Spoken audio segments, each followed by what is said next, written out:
তারা একজন ব্যক্তি সাক্ষী দিয়ে গেছেন, তার জেরা হয়ে গেছে, কয়েক বছর পরে তাকে আবার নতুন করে ডাকা হচ্ছে তার চিফ নেওয়ার জন্য।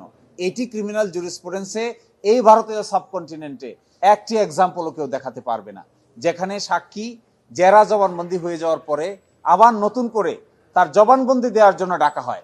সেই জবানবন্দিতে এসে প্রথম লুৎফুজ্জামানের নাম বলেছে, বাবর সাহেবের নাম বলেছে।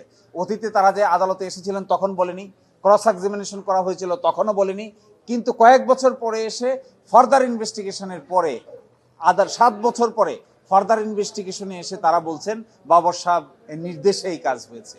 এগুলো ক্রিমিনাল জুরিসপ্রুডেন্সের ফৌজদারি বিচার ব্যবস্থার যে জুরিসপ্রুডেন্স আছে, যে বেসিক আছে, এই বেসিকের পরিপন্থী, এটা আমরা বলেছি।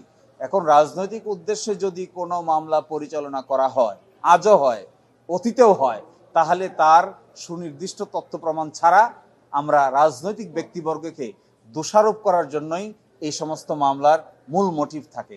সেক্ষেত্রে প্রকৃত অপরাধী পার পেয়ে যায়। এখানে আমাদের বিবেচনায় তাই হয়েছে। 10টা অস্ত্র মামলার ঘটনা ঘটেছে, এই কথা সত্যি সঠিক, কিন্তু প্রকৃত দোষীকে নির্ধারণ করতে পারেনি বাবর সাহেবের কি দোষ। ফলে আমরা তার বেকসুর খালাস দাবি করেছি আদালতের সামনে।